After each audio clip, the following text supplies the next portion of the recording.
Playtime's over because tonight somebody's going to get their ass whooped tonight in here.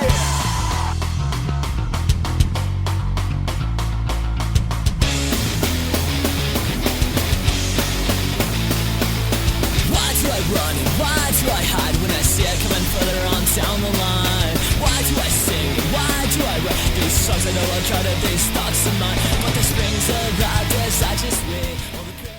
Hello, everybody, and welcome to Bowling Shoe Handsome for Monday, January 23rd, 2012. I'm your host, Kevin McElvaney. With me, as always, is my co-host, Young John. Young John, extend greetings to our loyal listeners.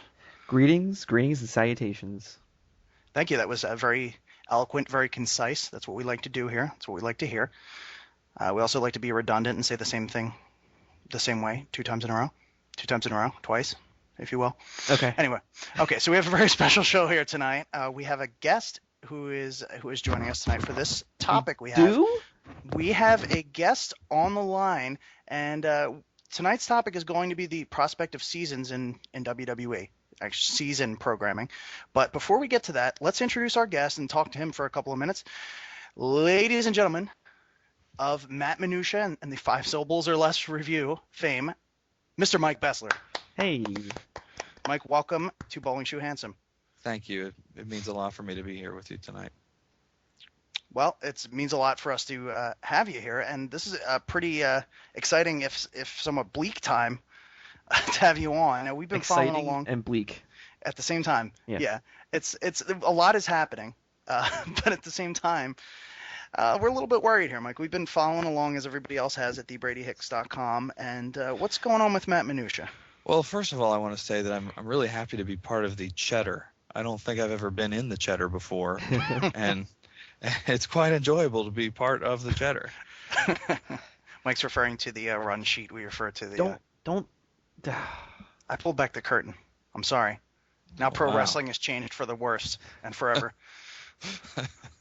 And podcasting. You've ruined podcasts. I did. The entire format, it's dead. Technically, it's my fault, but, I'll pin it on you guys. That's fair. I've had a little thing going on thebradyhicks.com for a while, and, it's been fun. It's been booking at times, but sometimes, it's not for everybody. Sometimes people aren't always, on the same team, and Mr. Hicks, as it were, would like for there to be some retooling. So, I think first of all, when Bowling Shoe Handsome actually took my time slot, no hard feelings. I probably should have seen the handwriting on the wall at that time, but I did persevere and I tried to make the most of it. And probably a couple other cliches can be thrown in there too. But right now we're kind of at an impasse. We're looking at different things, different options. I'm looking at ideas for other programs and other places, and we'll see how we come out of this. It is a power struggle, but I do have a heavy hitter in my corner in Chauncey the Gaudy Ventura, who is something of an internet sensation himself. He's amazing. He is. I'm reading his Chauncey chat right now on thebradyhicks.com. Right. Well, Mike, let's just get this out here right now. We did not advocate for the time slot that we were placed into. We were doing Friday nights. We were pretty happy with that. If anything, Harry Barnett should have had a problem with that. Harry Barnett. Because we were more honing in on his time slot than anything else. Brady asked if we would like to go to Monday nights, and what choice do we have? So it's no hard feelings. I'm a Bowling Shoe Handsome fan, and you guys play music and talk about things, and it's like the epitome of nerd wrestling geekery here, and that's why I feel so much at home. All the obscure references that you guys make and stuff like that, I'm sitting there like, I get that, so that's fine. This is the kind of thing I want to listen to.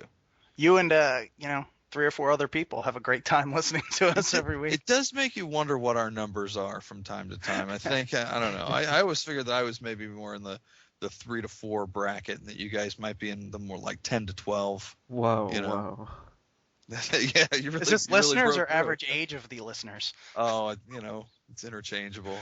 Like, you guys definitely appeal to the 10 to 12 crowd, and I've got the 3 to 4-year-old group locked up. That's my key demographic, actually. We're having Elmo on next week. Nice. You could do a Chauncey's World segment at the end of each show. It's oh wow, it's definitely headed that way. We'll see what we'll see what Brady has in mind. He kind of sounds like a Muppet, actually. Brady does. So maybe that's the method behind the madness here. Kevin, do you do a good Brady impression? I always hear DJ do it.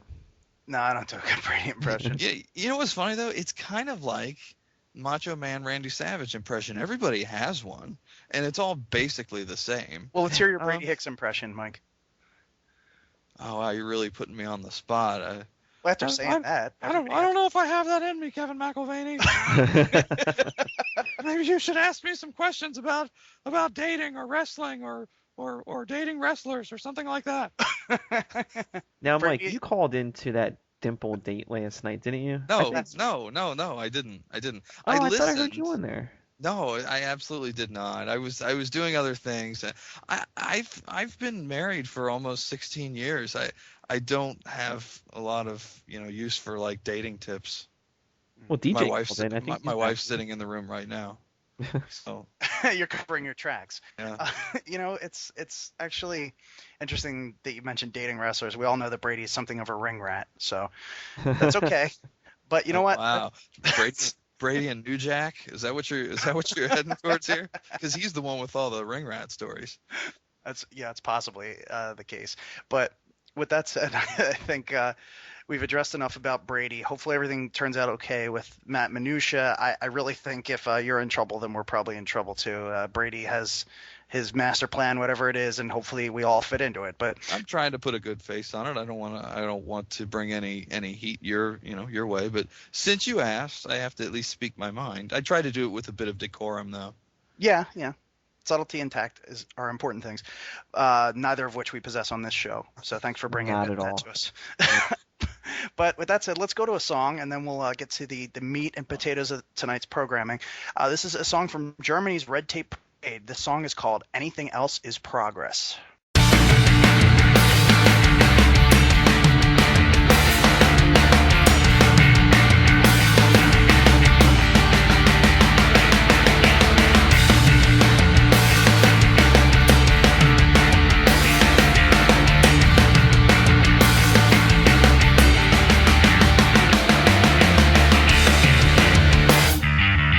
Billboards illuminate the sky.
Everything else is progress. From Red Tape Parade, if you heard a voice you recognize there, that was Joey Cape from Lagwagon providing some guest vocals there. I know Young John is a very big Lagwagon fan. So Yeah, they're all right. Oh, come on.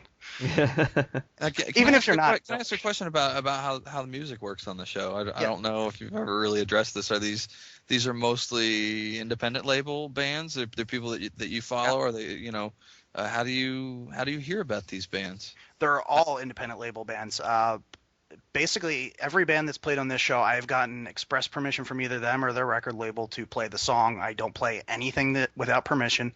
These are all smaller bands. And bands, some are a little bit bigger than others, but yeah, I've just had the good fortune to be exposed to a lot of different good music, and I just want to share that with people, and I think it fits in well with what we do here. That's really neat. It's a really neat aspect to the show, and I mean, on my stuff, I just use music that I created, so I enjoy the music they have on yours. It's fun. Yes, good, big time. Yeah. So, all right. Well, let's get right to it then. After the past 45 minutes of horsing around here.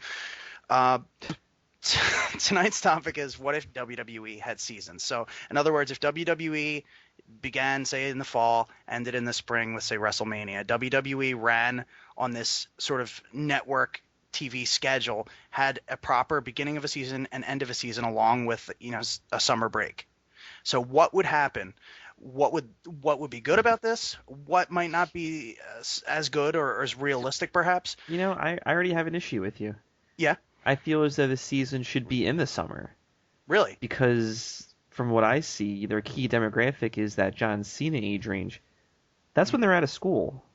And that's when they can attend the events more, and that's when they can watch the pay-per-views late at night without school looming over their heads Monday morning.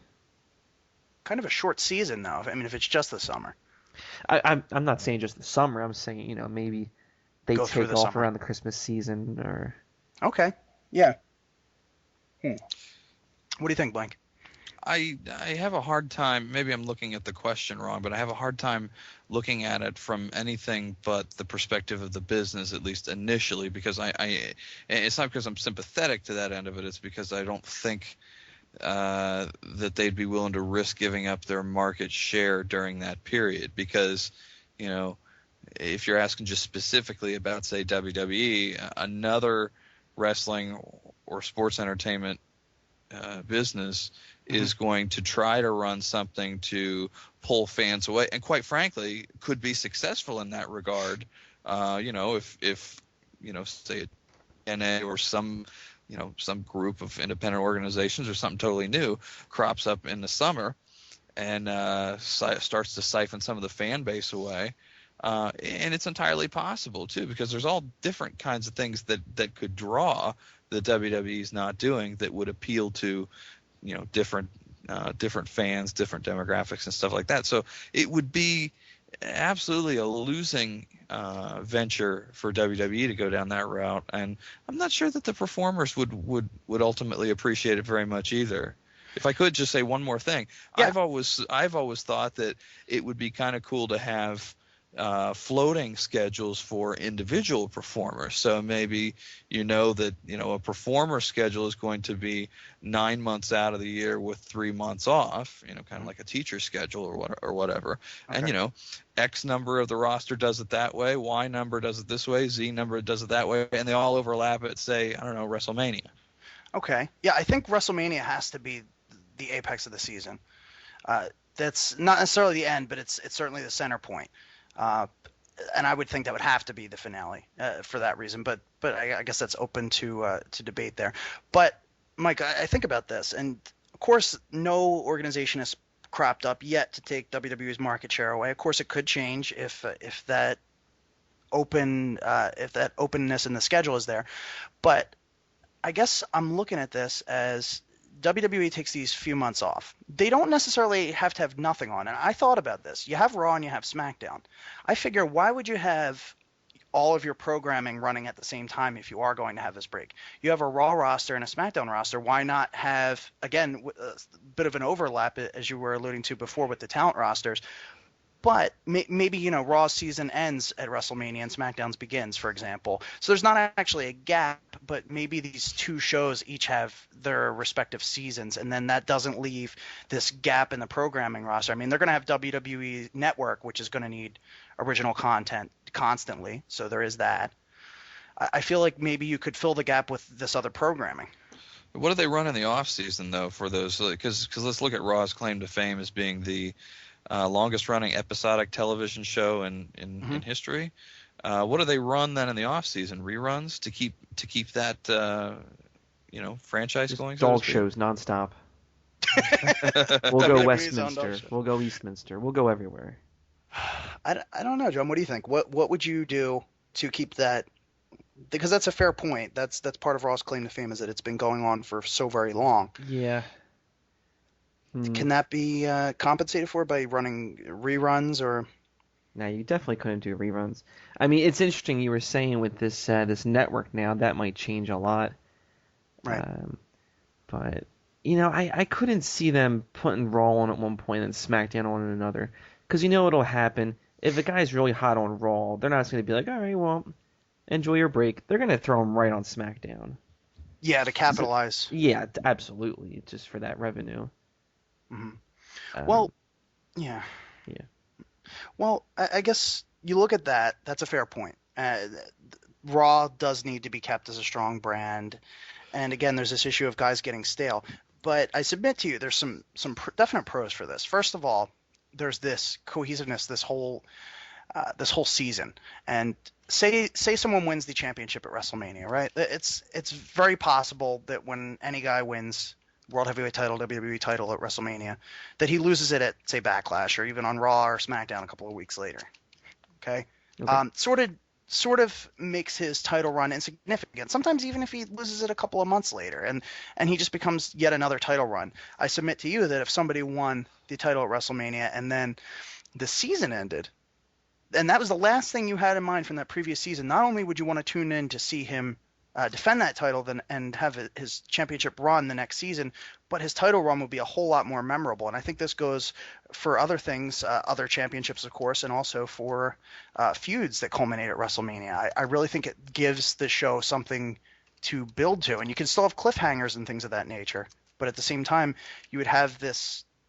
It would come full circle, I guess, and that to me, as a fan, I think that would definitely have me a lot more interested in different storylines. So, I mean, do either of you have any thoughts on that? Mike, it's all you. Go ahead. No, go ahead, John. I'm still thinking. Yeah, well, yeah, I agree. I definitely agree. But you know what WWE's response is going to be? Why have them wait, 3 or 4 months when they can tune in 24 hours from now on Monday Night Raw? Right. I know what you're saying is it makes it more memorable because it culminates this big event and an underdog comes away with the title and the confetti's coming down and the last shot you see for the next 3 months is this unlikely hero holding the title. Right. It's difficult to imagine WWE doing something like this without seeing it tested somewhere else first. And there aren't really any promotions, at least in the United States, that are in a position to do something like that. I mean, TNA is maybe the closer one, and I don't think TNA, to be honest with you, would lose that much from taking a month or two off here and there. No. And Wrestling Society X did do it, but it was that was awful. So that's kind of what I was heading towards. I mean, because if you look at other promotions, some of them have strictly, they're straight to DVD products, so that doesn't work. Some of them just do, a major show once every, say, 3 to 4 weeks.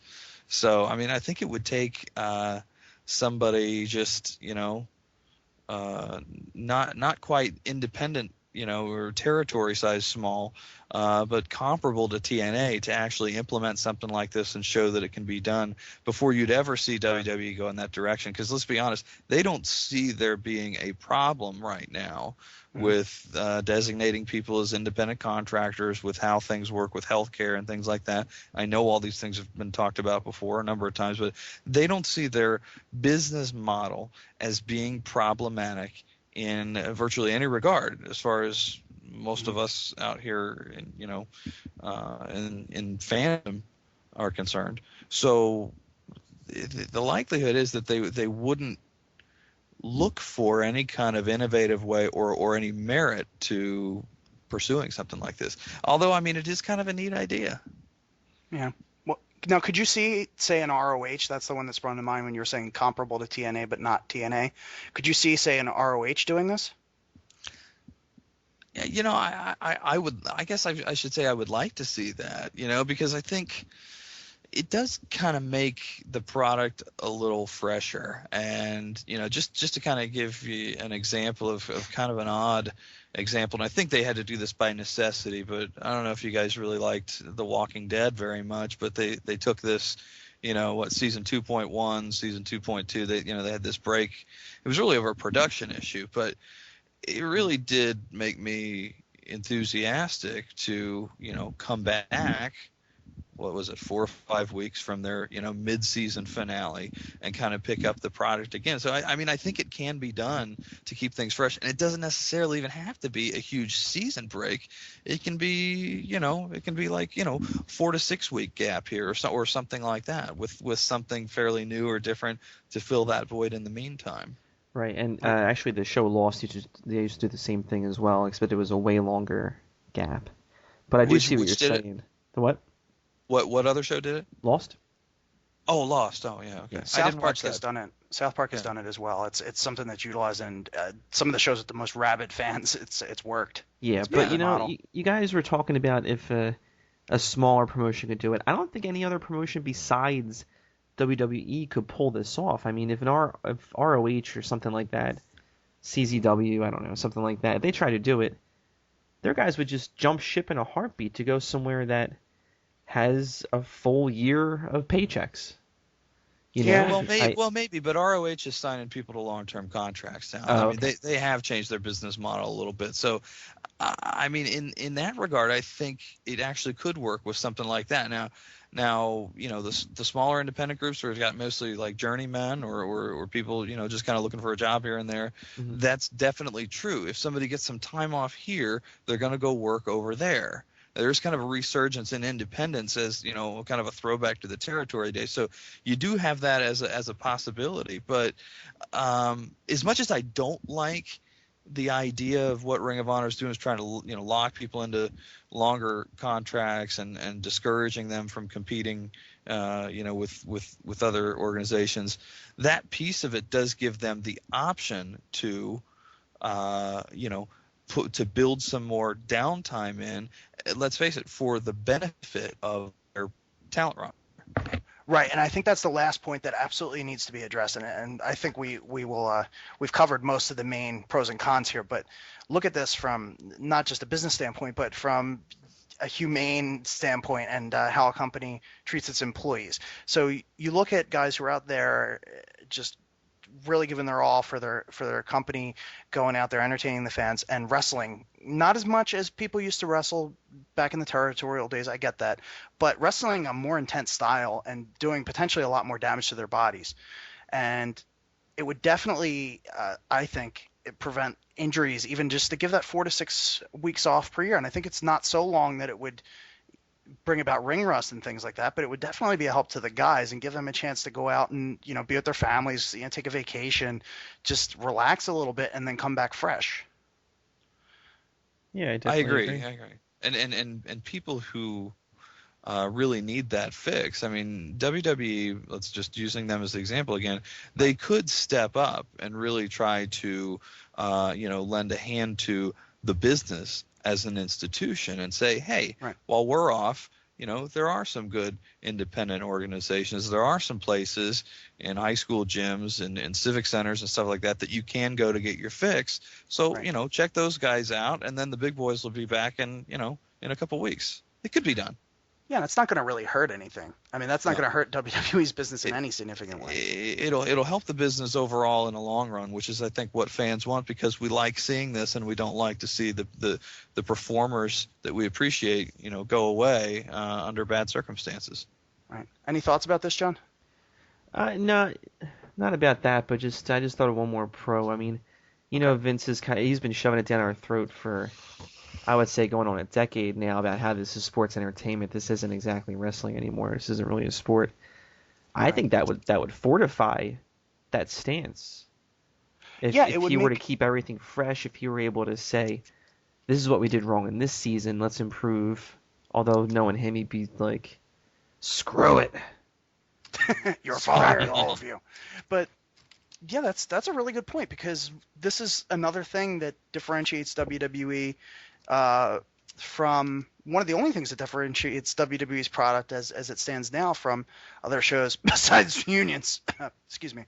WWE does not have this seasonal approach. Now, on one hand, they say, "Oh, we're out there doing this all the time," but it's also kind of, okay, well, you're a traveling circus. You're not an entertainment product in the conventional sense. And yeah, I think it would absolutely put WWE more in that network TV sort of realm. And I think there's some wisdom to what Mike was saying earlier, and about, it doesn't even have to be a long break. It'd be 4 to 6 weeks. It doesn't have to be excessive. Now, do you guys, I want to come back. I want to go to a song and then come back with our final verdicts here. We'll each vote yay or nay to seasons for WWE, maybe with some qualifiers to our vote. But before that, anything that either of you have to add? I really appreciate the phrase, there was some wisdom to what Mike said. I don't really Most of it was crap, folks. Let's be honest. We pity this guy. His show is suffering. That's very diplomatic of you to phrase. Just click and download it. You don't even have to listen to it. Brady will see that you downloaded it, and he'll think that you've listened to it. He's not going to check your last FM pages to see if it was actually listened to. All right. Well, anything else to add here? Okay.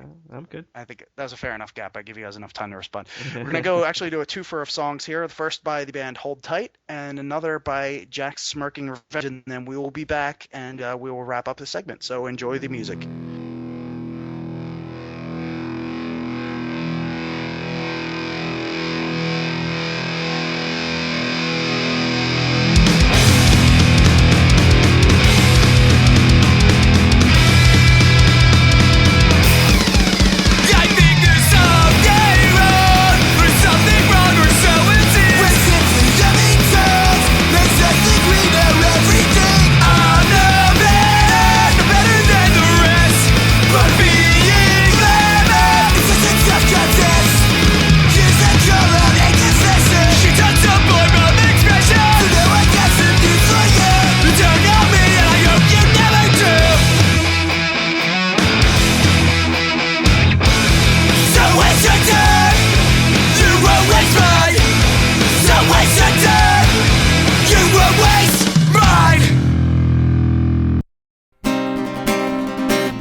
California, why don't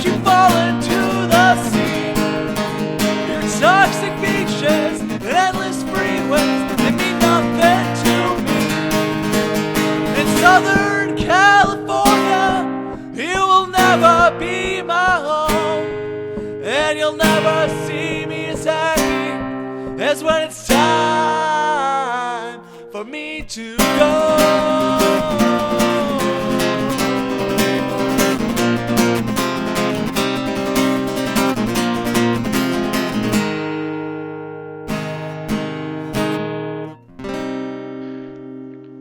All right, that was first. You had Mead Skeleton Birthday Party by Hold Tight, and Jack Smirking Revenge with Staying Classy. So here we are again with Mike Bessler, Young John, and myself, Mean Gene Okerlund, and we are discussing WWE's the prospect of WWE having seasons. So I'm just gonna go first to Mike, then to John, and then to myself. We're gonna vote. Should WWE explore the concept of an off-season at this time? Meaning not just explore it, but actually do it. Mike, what do you think? Yay or nay? Sure, why not? I think that's an interesting idea. Wouldn't hurt him to try it. Wouldn't hurt him too much to try it. And yeah, I'd like to see that. Okay. And Young John? I will go yay, and more yay. Fresher wrestlers equals higher ratings, less injuries. Plus, if we go to an off season, we can watch Rowdy Piper get in a racial argument with Iron Sheik on the WWE Network. Are they both in Legends House? Yes, that's what I was going to say. They're in the house together? I thought so. That's what I heard. Sounds like a hot mess. I sincerely hope that Iron Sheik writes his own tweets, by the way. Those are the funniest things ever. You know, I question that as well. Yeah. I mean, they certainly sound like things he would say. Yeah. I looked at that page once, and yeah. I mean, the initial thought is like, no way. And then you watch actually shoots with them or just random people talking to him, and I mean that's kind of how he is. It's not hard to mimic, but still. That's what I was thinking. Someone might have the Iron Sheik voice down that well, and it could even be someone who's authorized by him to do it because it is purportedly an official Twitter. So it doesn't have to be him writing every day. But part of me hopes that he's there typing slowly with two fingers. Yeah, and he is officially part of that Legends house. It's Mean Gene, Roddy Piper, Iron Sheik, and Dusty Rhodes. Oh, wow. Does that sound like something you guys would want to watch beyond like the first episode? I want to watch highlights of it. That's about it. Yeah. Or lowlights. The YouTube. It's kind of like that. It sounds kind of like that terrible class reunion house that they had on one of the channels a while back.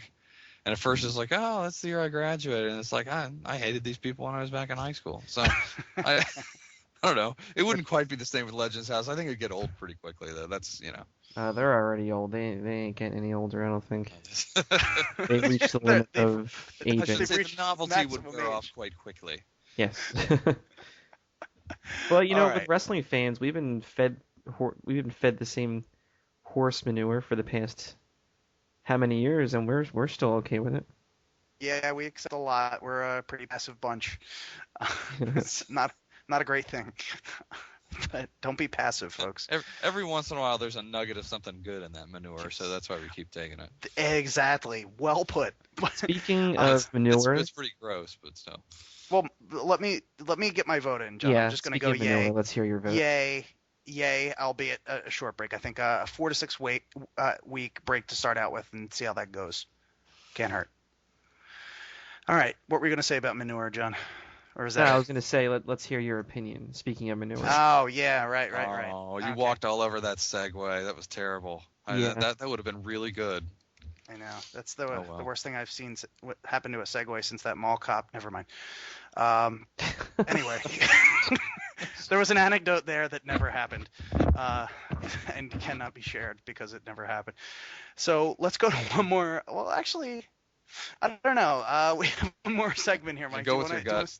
Do you want to stick around and talk about the show that had its 100th episode birthday? Yeah, sure. Since I've got a little perspective on that, sure. Okay, all right, cool. So we're gonna go to a song, and we'll be back with that, and we have one more segment we're gonna wrap up. But first, music from Red and Orange. This song is called "The Original Is Irreplaceable."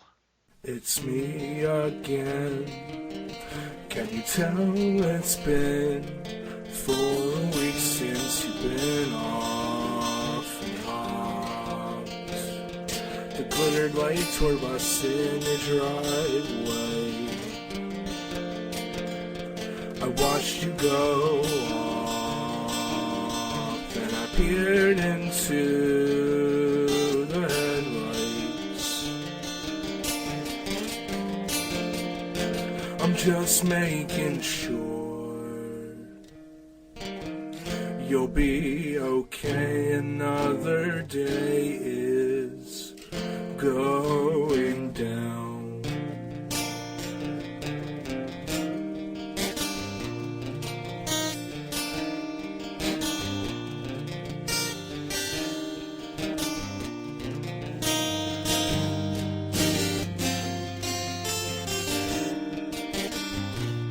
Late night,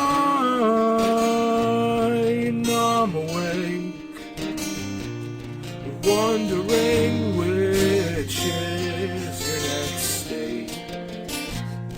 I found your tape in a pile of clothes, and it was crushed to bits.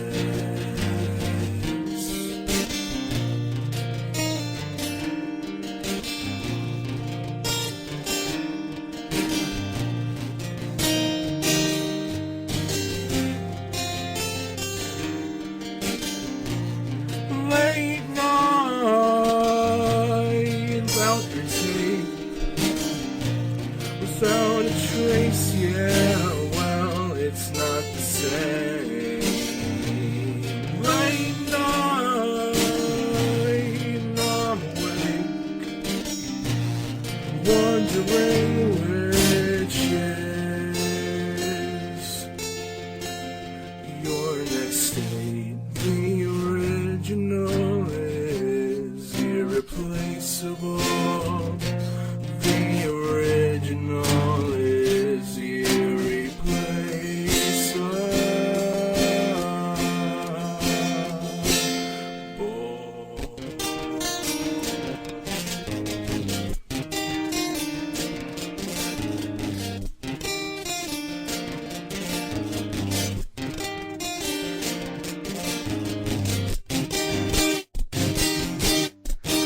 Okay, another song from now defunct Tear Sad Philadelphia act, Red and Orange. The song was called The Original is Irreplaceable.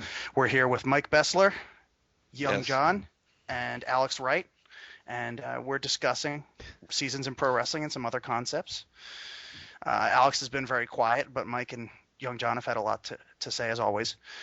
And we have one more topic tonight, and that is happy birthday NXT, 100 episodes last week. And All right. Nice. yeah.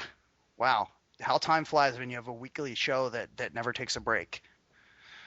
Yeah. So, Mike, you had some insight on this. I'm just going to let you go here. What tell Well, us- I think I asked you in a private exchange before the show here if you had actually ever been to an event where NXT was being recorded. Right. And I have. John, have you ever been to one? I've never seen a second of this show, to be honest. I I am not even gonna lie. I do appreciate that kind of honesty. My thing, and I'm actually looking at the email that I sent you earlier, Kevin. I said, have you ever actually been to a show where they're recording NXT? It's absolutely brutal, like watching dead people play canasta, and the audience is a bunch of dead people too.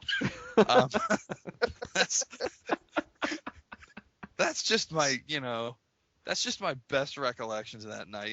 It was a SmackDown show, and I don't remember if there was anything else going on.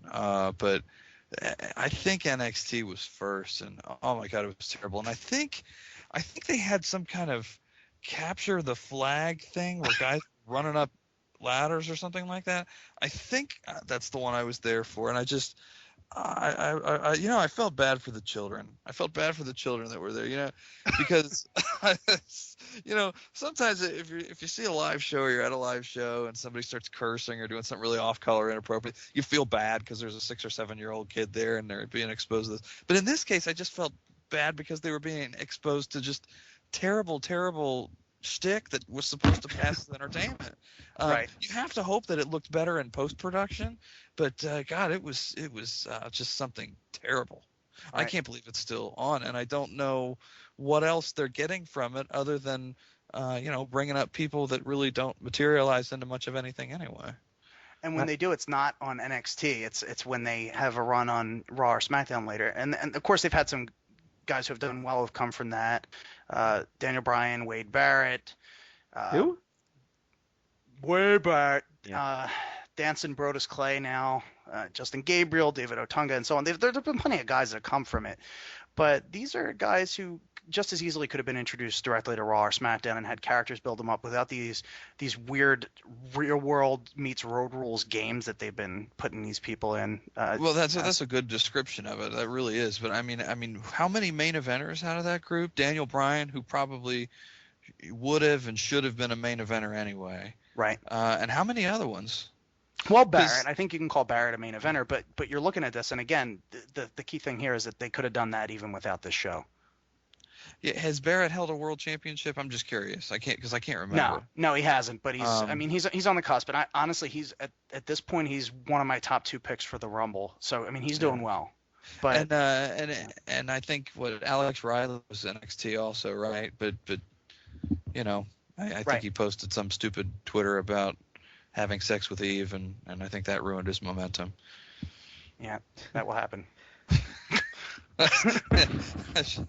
I'm sure we know a lot of people that's happened to. Was that a work or was that real? Do you guys know what I'm talking about? I don't remember that. My God! I mean, who hasn't posted a tweet about having sex with Eve? I think it was on Oprah's Twitter the other day. I think, I've always wondered because allegedly that happened, and I think it's his official WWE account.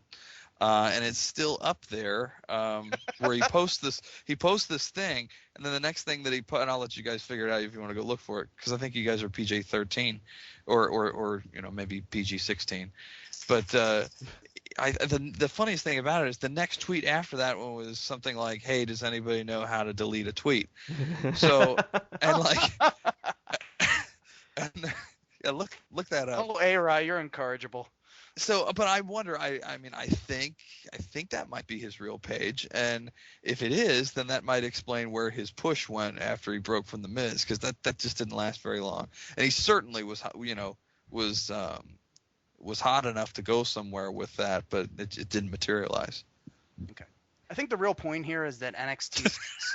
I apologize. I'm sorry. It's not my show. John, you have nothing to add about NXT.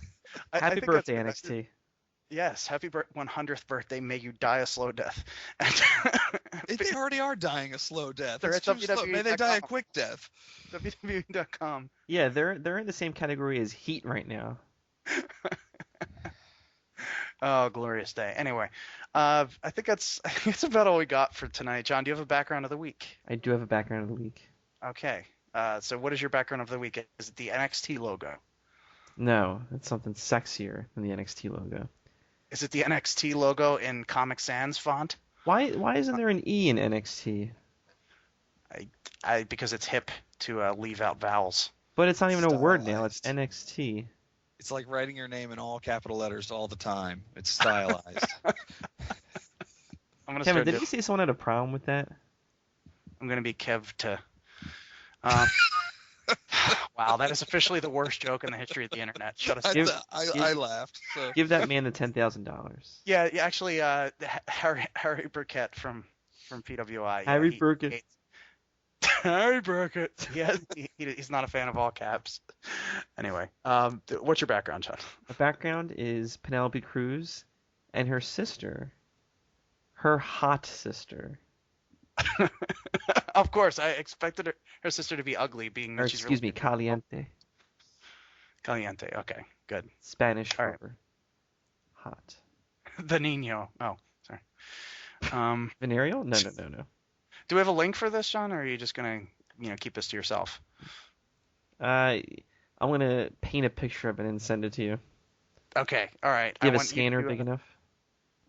No, I want this to actually be on an easel. It's going to be a 6 feet by 8 feet painting. It's going to be an oil on canvas, and you need to have this done by tomorrow. So get cracking with that. Well, okay. All right. Anything else to add from anybody here? No. Let's hear some final words from Mr. Mike Bessler. The Mike Bessler. The MikeBessler.com. Of Mat Minutiae. I don't know how to say it. Minutiae. That's close enough. Mat Minutes. Yeah. It doesn't really matter. I'm flattered that at least one of you listens to the show. Maybe two of you on a good we both listen on a to good it. week. That's good. That makes me feel real good. I was listening to your show a couple weeks ago, and I'm like, oh my god, they're talking about the show. We always talk about you. It was the last 3 minutes of Bowling Shoe Handsome, but still, I'll take what I can get. I would like to thank you for having me on once again as being part of the Cheddar, and I'm sorry for ruining the show. That's okay. In advance. The internet is dead. Long live the internet. What I am going to have to ask, have to ask you a favor since we gave you your outlet here. Oh, right. Sure. And the favor is not just that you gave us content to work with. The favor is, in this case, that you do lots more 5-syllable or less reviews. I'm gonna try that. I've had a little I've had some little backlog of projects and things like that lately. I do a lot of other things, sometimes too much of other things, but I like doing that, and I like how much some of you fellow squares enjoy it. It's a lot of fun. So please do more of those, and everybody check out the background of the week. John did just link us to. Also, I would say I'm very sensitive too, Kevin, and I was crestfallen when you criticized my quoting of Jack Kerouac that one week. I've actually never let that go. We probably can't get into that on here, but I'm not a fan of his. We'll have to debate that elsewhere. And unlike him, I'm not going to take 500 pages to describe the mundane hatred I have for him. But anyway. Oh, this witty banter. Anyway, yeah, we're so good. But anyway, John, this picture is very classy. There's not a single hand bra to be found in it. Did a good job. Thank you. We're moving up in the world, so everybody check that out. Of course, check out Mat Minutiae, or Minutiae if you're into pronouncing things correctly. Yeah, I'm seeing that on the schedule on the Brady Hicks very crude schedule on his website. Thursday at 8 a.m. Eastern Standard Time is Mat Minutiae. 4 p.m. Eastern Standard Time is 5 syllables or less. Is it? I'm not going to be boxed into a schedule. Hey. It looks like you took a screenshot. I've got a lot going on. Excel. Yeah, I did see that, and I'm like, I don't remember being at this meeting. Well, it looks like you pretty much own Thursdays. You do. Well, you and VOC Nation. The Vac Nation. Say that? I will say this: as somebody from people do have problems with the name of the show, Mat Minutiae, and someone I won't say who that person is. They may or may not be affiliated with Vox Nation. Actually, who may or may not, but is in all likelihood affiliated with Vox Nation. Actually, thought my name. Who is the Seagram Sevens of wrestling podcasts? Yeah, sorry. Actually, thought my name was Mat Minutiae. Wow. And this person will deny that he thought that was my name, but I have proof. And someday I will point it out if I am pushed too far. Isn't that funny? Yeah, I should start telling people my name. I should start ordering pizzas and and dirty movies and stuff like that as Mat Minutiae. check it secretively in 2 hotels. Yeah. I need a room for an hour. My name is Mat Minutiae. And then they say, "Sir, this is an Arby's." You've been great. Really You've been great, Mike. Thanks for coming on, and thanks everybody for tuning in once again to Bowling Shoe Handsome. And we will see you here next week for more Bowling Shoe Handsome. So don't ask me how